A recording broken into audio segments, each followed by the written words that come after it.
Guys, welcome back to my channel. അപ്പോൾ ഇത് എൻ്റെ മുഖത്ത് എന്താണ് ഇത്ര സന്തോഷം എന്നല്ലേ, പുറത്തേക്ക് ഇറങ്ങിയതിൻ്റെ സന്തോഷം കേട്ടോ. കാരണം ഞാൻ ഡെലിവറി കഴിഞ്ഞിട്ട് ഈ വഴി ഫസ്റ്റ് ടൈം ആട്ടോ വരുന്നത്. ഇത് നമ്മുടെ പറമ്പൊക്കെ നന്നായിട്ട് കാട് പിടിച്ച് കിടക്കുന്നുണ്ട് കേട്ടോ. അതിൽ നമ്മളിതേ പറമ്പിൽ ഒരറ്റത്ത് നമ്മുടെ കുഞ്ഞു പ്ലാവിൽ ഇതേ ചക്കയൊക്കെ ഉണ്ടായിട്ടുണ്ട്. ഞാൻ അത് കുറച്ച് നേരം ഇങ്ങനെ നോക്കി നിന്നു കേട്ടോ. അതിനുശേഷം ഞാനിത് നേരെ പോകുന്നത് എവിടേക്കാണെന്നല്ലേ, ഞാൻ കുറച്ച് ദിവസമായി ഇങ്ങനെ ആലോചിക്കും നമ്മുടെ ഹെയറിൽ നല്ലൊരു താളി അപ്ലൈ ചെയ്യണം കേട്ടോ. അപ്പോൾ ഇന്ന് തന്നെ ചെയ്യാമെന്ന് വിചാരിച്ച് ഞാനിത് നേരെ പോരാണ്. അപ്പോൾ എനിക്ക് തോന്നി നമ്മുടെ ആ അറ്റത്ത് കാണുന്നത് പുഴയാട്ടോ. അപ്പോൾ ഞാൻ ചോദിച്ചു പുഴയിലൊന്ന് പോയി നോക്കാം, വെള്ളം കയറിയിട്ടുണ്ടോ ഇല്ലയെന്നൊക്കെ ഒന്ന് അറിയാമല്ലോ.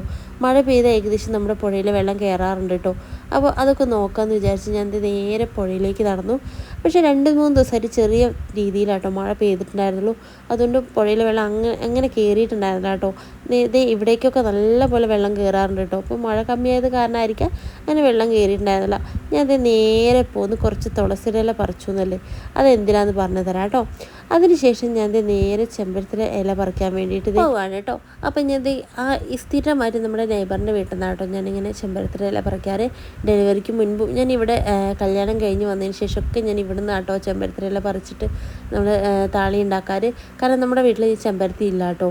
അപ്പോൾ ഞാൻ ഇവിടെ വന്നിട്ട് ചെമ്പരത്തിപ്പൂ ഇവിടെ നോക്കുമ്പോൾ കുറച്ച് പൂവായിട്ടുണ്ടായിരുന്നുള്ളൂ. അപ്പോൾ എൻ്റെ ഉള്ള പൂവൊക്കെ പറിച്ച് കുറച്ച് ഇല കൂടി പറിക്കാമെന്ന് വിചാരിച്ചത് ചെമ്പരത്തി ഇലേൻ്റെ അവിടേക്ക് എത്തിയിട്ടോ. അവിടെ നിന്ന് കുറച്ച് ഇലയൊക്കെ പറിച്ചു. അപ്പോൾ നല്ലൊരു താളി ഉണ്ടാക്കാമെന്ന് വെച്ചിന് കുറച്ച് ഇലയിട്ട് പറിച്ചിട്ടുണ്ടായിരുന്നുള്ളൂ. കാരണം നമുക്ക് നമ്മുടെ ഹെയറിന് എത്രയാണോ ആവശ്യം അത്രമാത്രം നമുക്ക് പറിച്ചാൽ മതി കേട്ടോ. ഞാൻ അതൊക്കെ പറിച്ച് നേരെ ഇങ്ങോട്ട് പോകുന്നു കേട്ടോ, തിരിച്ച് പോരാനാക്കി കേട്ടോ. ഇത്രയും കാലം തുളസിയിലയും ഉണ്ടായിരുന്നു. അപ്പോൾ തുളസിയിലയും ചെമ്പരത്തിയിലയും കുറച്ച് പൂവൊക്കെ ആയിട്ട് നമ്മൾ പറിച്ച് അവിടുന്ന് ഞാൻ ഒരു നല്ലൊരു പൂ കണ്ടു കേട്ടോ. എനിക്ക് അതിൻ്റെ പേരെന്താണെന്ന് മനസ്സിലായില്ല. അതിനുശേഷം ഞാൻ നേരെ വീട്ടിലേക്ക് വന്നിട്ട് നമുക്ക് ഇനി താളിയൊക്കെ നന്നായിട്ടൊന്ന് അരച്ചെടുക്കണം കേട്ടോ. അതിന് വേണ്ടിയിട്ട് ഞാൻ ഇല നന്നായിട്ട് വാഷ് ചെയ്തു. കാരണം ഇലയിൽ എന്തെങ്കിലും ഉണ്ടെങ്കിൽ പൊക്കോട്ടെ വെച്ചിട്ട് ഞാൻ ഇല നന്നായിട്ട് വാഷ് ചെയ്തു കേട്ടോ. അതിന് ശേഷമാണ് ഞാൻ മിക്സിയിലിട്ടിട്ട് അരയ്ക്കുന്നത് കേട്ടോ. സാധാരണയായിട്ട് നമ്മൾ അമ്മമാരൊക്കെ നമുക്ക് കല്ലിൽ അരച്ചിട്ടല്ലേ താളി ഉണ്ടാക്കി തരാറ്. എനിക്ക് അങ്ങനെ കേട്ടോ, അമ്മ കല്ലിൽ അരച്ചിട്ട് താളി ഉണ്ടാക്കി തരാറുണ്ടായിരുന്നു. പക്ഷേ എനിക്ക് ഭയങ്കരമായിട്ട് മടി കൂടി ഉണ്ടായിരുന്നു. കാരണം ഞാൻ പ്രഗ്നൻസിക്ക് മുൻപൊക്കെ താളി തേക്കുമ്പോൾ ഞാൻ ഇതേപോലെ കല്ലിൽ അരച്ചിട്ടാണോ തേക്കാറ്. പക്ഷേ എനിക്കിപ്പോൾ നല്ല പോലെ മടി പിടിച്ച കാരണം ഞാൻ മിക്സിയിൽ അരിച്ചെടുത്ത് നന്നായിട്ട് അരിച്ചെടുത്തു കേട്ടോ. കാരണം ഇലയൊക്കെ ഉണ്ടെങ്കിൽ നമ്മുടെ മുടിയിൽ നിന്ന് പോകാൻ ഭയങ്കര പാടാട്ടോ. അപ്പോൾ ഞാൻ അതുകൊണ്ട് നന്നായിട്ട് അരിച്ചെടുത്തിട്ടുണ്ടായിരുന്നു. കണ്ടോ, എൻ്റെ മുടി ഭയങ്കര ഡ്രൈയും അതുപോലെ തന്നെ ഒരുപാട് കട്ട പിടിച്ചിട്ടൊക്കെ ഉണ്ടായിരുന്നു കേട്ടോ.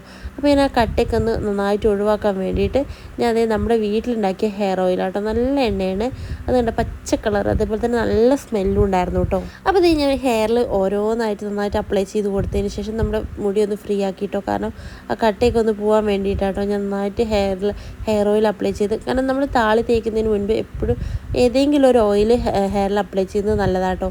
കാരണം നമ്മുടെ മുടി നന്നായിട്ട് ഒതുങ്ങാനും ഒക്കെ നല്ലൊരു ഇതാട്ടോ. അതുകൊണ്ട് ഞാൻ നന്നായിട്ട് ഓയിൽ നന്നായിട്ട് ഹെയറിൽ അപ്ലൈ ചെയ്തതിന് ശേഷം കേട്ടോ താളി ഇടുന്നത്. കാരണം നമ്മുടെ ഹെയറിൽ വല്ലാതെ ഷാമ്പൂ ഒന്നും ഉപയോഗിക്കുന്നത് ഹെയറിന് അത്ര നല്ലതല്ല അല്ലേ. ഞാൻ താളിയൊക്കെ ഉപയോഗിച്ച് നല്ല മുടി കൊഴിച്ചിലിനും അതുപോലെ തന്നെ മുടി നന്നായിട്ട് നീളം വയ്ക്കാനൊക്കെ നല്ലപോലെ ചെമ്പരത്തി താളി സഹായിക്കും കേട്ടോ. കാരണം ഞാൻ ചെറുപ്പം മുതൽ തന്നെ ഹെയറിൽ ചെമ്പരത്തി താളി യൂസ് ചെയ്യുന്ന ഒരാളാണ്. അതുകൊണ്ട് തന്നെ എൻ്റെ മുടിക്ക് നല്ല നീളം വയ്ക്കാനൊക്കെ ചെമ്പരത്തി താളി നന്നായിട്ട് സഹായിച്ചിട്ടുണ്ട് കേട്ടോ. കാരണം ഇങ്ങനെ ഒരു പാക്ക് നമ്മുടെ തലയിൽ അപ്ലൈ ചെയ്യുമ്പോൾ തന്നെ നല്ല സുഖം ഉണ്ടായിരിക്കും കേട്ടോ. അതായത് നല്ല നമ്മുടെ ഹെയറിൽ ഭയങ്കര തണുപ്പായിരിക്കും കേട്ടോ. എനിക്ക് നല്ല ഇഷ്ടമാണ്. ഞാൻ നന്നായിട്ട് അപ്ലൈ ചെയ്തതിന് ശേഷം അപ്പോൾ നമ്മുടെ താളി നന്നായിട്ട് ഹെയറിൽ അപ്ലൈ ചെയ്തതിന് ശേഷം ഞാൻ ഇങ്ങനെയൊന്ന് കെട്ടി വെക്കുന്നുണ്ട് കേട്ടോ. ഒരു 10-15 മിനിറ്റ് നേരം ഇങ്ങനെ നമ്മുടെ ഹെയറിലൊന്ന് അപ്ലൈ ചെയ്തിട്ടുണ്ട് കേട്ടോ. എന്നാലാണ് മുടിയിൽ എല്ലാ സൈഡും നന്നായിട്ട് പിടിക്കുള്ളൂ. കാരണം നല്ല തണുപ്പാട്ടോ ഇതിന്. നമ്മുടെ ഹെയറിൽ ഇങ്ങനെ അപ്ലൈ ചെയ്യുമ്പോൾ തന്നെ നമുക്കറിയാം നല്ല തണുപ്പുണ്ടായിരിക്കും കേട്ടോ. പിന്നെ ഒരുപാട് നേരം നമ്മുടെ തലയിൽ ഇത് വെക്കരുത്. കാരണം നല്ല തണുപ്പായ കാരണം നമുക്ക് പനിയും തുമ്മലൊക്കെ വരാൻ ചാൻസ് കൂടുതലാട്ടോ. അപ്പോൾ അതിന് ശേഷം ഞാൻ മുടി നന്നായിട്ട് വാഷ് ചെയ്തു കേട്ടോ. 10 മിനിറ്റ്, ഏകദേശം 10 മിനിറ്റ് ഞാൻ എടുത്തുള്ളൂ. അതിന് ശേഷം മുടി നന്നായിട്ട് വാഷ് ചെയ്തിട്ട് ഫൈനൽ റിസൾട്ട് ഇങ്ങനെ കേട്ടോ. കണ്ടോ, നല്ല മുടി നന്നായിട്ട് നല്ല ഉലർച്ച ഉണ്ടായിരുന്നു. അപ്പോൾ ഇത്രയൊക്കെ ഉള്ളൂ. വീഡിയോ ഇഷ്ടമായി ലൈക്ക് ചെയ്യുക, ഷെയർ ചെയ്യുക, സബ്സ്ക്രൈബ് ചെയ്യുക. Okay, by.